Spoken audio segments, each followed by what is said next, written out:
Little Starswanders channel ni subscribe, like, share Mario comment Chayandi Moreno videos kosam thanks for your support. 3, 2, 1. Love at first sight ఎలా పరిచయం జరిగిందో చూద్దాం.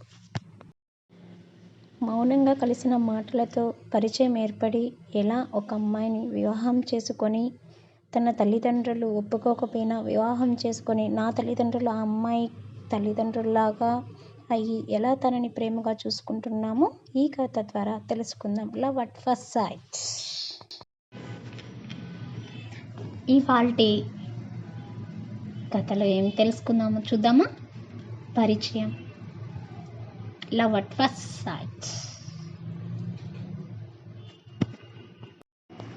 Love at first sight అంటే మొదటి పరిచయంలో ఎలా ప్రేమ చిగురించింది, ఎలా వాళ్ళ జీవితాలు అయ్యాయి, ఏంటి వాళ్ళు ఏం చేస్తుండే, వాళ్ళు ఎలా మారారు అనేది ఈ కథ ద్వారా తెలుసుకుందాం.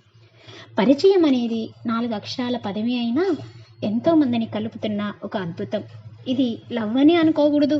పరిచయం అంటే బంధువుల కన్నా తల్లిదండ్రుల కన్నా కూడా ఫ్రెండ్స్, అలా ఎన్నో బంధాలు మనకు రక్త సంబంధమే కాకుండా బయట వాళ్ళ ద్వారా కూడా ఈ పరిచయం అనే 4 అక్షరాల ద్వారా జరుగుతుంది. అలాగే ఈ లవ్ అట్ ఫస్ట్ సైట్ స్టోరీలో ఏంటో, ఎలా జరిగిందో, ఈ పరిచయం ఏంటో ఒకసారి తెలుసుకుందాం. పరిచయం అనేది 4 అక్షరాల పదమే అయినా ఎంతో మందిని కలుపుతున్న ఒక అద్భుతం. ఒక్క చిన్న పరిచయం ఎన్నో సంబంధ బాంధవ్యాలకి మూల కారణమవుతుంది. చిన్న చిన్న పరిచయాలే కొన్ని గొప్ప గొప్ప స్నేహితులుగా, మరికొన్ని ప్రేమగా, ఇంకొన్ని బంధుత్వాలుగా మారుతాయి. పరిచయం అనేది ఒకరి నుండి మరొకరికి, వారి నుండి ఇంకొకరికి అలా అలా పెరుగుతూ పోతూ ఎక్కడో ఉన్న ఒకరిని ఇంకెక్కడో ఉన్న మరొకరిని కలుపుతుంది. అలా ఏర్పడ్డ ఒక చిన్న పరిచయమే నా జీవితానికి ప్రేమని పరిచయం చేసి తనని నా జీవితంలోకి ఆహ్వానించింది. ఆ చిన్న పరిచయమే నా జీవితంలో చేసిన మార్పులని నేను మీతో పంచుకోబోతున్నాను. అదేంటో చూద్దాం. నేను పీజీ చదువుతున్న రోజులవి. అప్పట్లో నాకు స్నేహం అన్నా, స్నేహితులన్నా చాలా ఇష్టం. నాకు స్నేహితులు కూడా ఎక్కువే.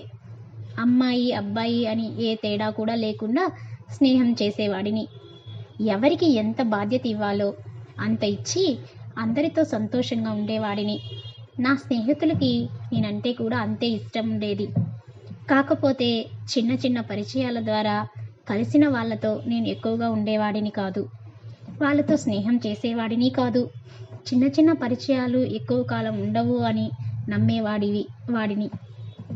కానీ నా నమ్మకం నిజం కాదు అని చెప్పడానికి నా జీవితంలోకి వచ్చింది ఒక అమ్మాయి. ఈ అమ్మాయి ద్వారా ఆ చిన్న చిన్న పరిచయాలు ఎక్కువ కాలం ఉండవు అనడానికి రుజువేంటో తెలుసుకుందాం. ఆ అమ్మాయి నా జీవితంలోకి రావడమే కాదు, తానే నా జీవితంగా మారిపోయింది. నాకున్న స్నేహితులు పిచ్చితో నాకు ప్రతి ఒక్కడి డిపార్ట్మెంట్లో స్నేహితులు ఉండేవారు. అందులో ఒక డిపార్ట్మెంట్ అమ్మాయితో నా స్నేహం కొంచెం ఎక్కువగానే ఉండేది. తన పేరు లేఖ.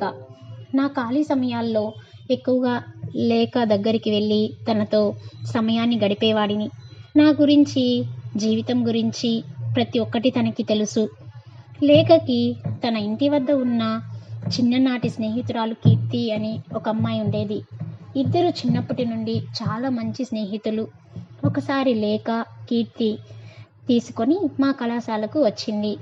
నేను కీర్తిని మొదటిసారి చూసింది అక్కడే. లేఖ తన స్నేహితురాలందరికీ కీర్తిని పరిచయం చేసింది. అప్పుడే నాకు తను పరిచయం అయ్యింది. ఆ క్షణం తనని అలానే చూస్తూ ఉండిపోవాలనిపించింది. తను అక్కడ ఉన్నంతసేపు నేను తనని చూస్తూ ఉండిపోయా. కాసేపటి తర్వాత తను వెళ్ళిపోయింది. ఇక అప్పటి నుంచి నా మనసు నాలో లేదు. తనని చూడాలని, మాట్లాడాలని అనే తపన నాలో పెరిగింది. లేఖ దగ్గరికి వెళ్ళి తన గురించి తెలుసుకొని తన ఫోన్ నెంబర్ అడగాలి అనిపించింది. కానీ అలా అడిగి తర్వాత నా వల్ల వారిరువురి మధ్య ఏదైనా ఇబ్బంది వచ్చి గొడవ రాకూడదు అని అడగకుండానే ఉండిపోయా. ఇక ఆ తర్వాత అప్పుడప్పుడు కీర్తి మా కళాశాలకు వచ్చేది. వచ్చిన ప్రతిసారి నేను ఏమీ మాట్లాడకుండా తనని చూస్తూ ఉండేవాడిని. తను కూడా ఏమీ మాట్లాడేది కాదు. అలా అలా కొన్ని రోజులు గడిచాయి. అయినా నేను తనని చూడడం, తను నన్ను చూడడంతోనే సరిపోయేది. కొన్ని రోజుల తర్వాత నేను మా స్నేహితులు లేక అందరం కలిసి ఒక చిన్న విహారయాత్రకి వెళ్ళాలి అని నిర్ణయించుకొని వెళ్ళాం. అక్కడికి మాతో పాటు కీర్తి కూడా వచ్చేది. నాకు తనకి మధ్య మాటలు కలిశాయి. మెల్లమెల్లగా మేమిద్దరం మాట్లాడుకోవడం ప్రారంభించాం. మేమిద్దరం ఒకసారి విహారయాత్రకి వెళ్ళాం. విహారయాత్రలో ఎంతో ఆనందంగా గడిపి తిరిగి ఇంటికి వచ్చేసాం. ఆ విహారయాత్ర నాకు జీవితంలో మర్చిపోలేని ఆనందాన్ని, జ్ఞాపకాలని ఇచ్చింది. ఎప్పుడు కుటుంబంతోనే స్నేహితులతో వెళ్ళినా రాని సంతోషం ఎందుకో నాకు తెలియకుండానే ఈ విహారయాత్ర నాకు ఇచ్చింది. దానికి కారణం కీర్తి రాకే అని నా మనసు చెప్పింది. ఇక బాగా ఆలోచించాను. కీర్తితో నేను చేసిన విహారయాత్రనే నాకు అంత సంతోషాన్ని, ఆనందాన్ని, జీవితంలో మర్చిపోని జ్ఞాపకాలను ఇచ్చినప్పుడు నేను నా జీవితం మొత్తం కనుక కీర్తితో ఉంటే ఎంత అద్భుతంగా ఉంటుందో అనిపించింది. తను నాతో ఉన్న అన్ని రోజులు నేను ఎంతో సంతోషంగా ఉన్నాను. అదే తను నాతో జీవితాంతం ఉండే ఇంకెంత సంతోషంగా ఉంటాను అనిపించింది. ఇక ఆలస్యం చేయకుండా కీర్తిని కలవాలి అనేలోపు కీర్తిని నన్ను కలవడానికి వచ్చింది. నేను నిన్ను ప్రేమిస్తున్నానని కీర్తితో నేను చెప్పేలోపు తానే నన్ను ప్రేమిస్తున్నానని, లేక నిన్ను పరిచయం చేసినప్పుడే నీ గురించి ఏమీ తెలియకుండానే నిన్ను ప్రేమించడం మొదలుపెట్టాను. అంతేకాకుండా మీ కళాశాలకు పదే పదే రావడానికి కారణం కూడా నిన్ను చూడడానికే.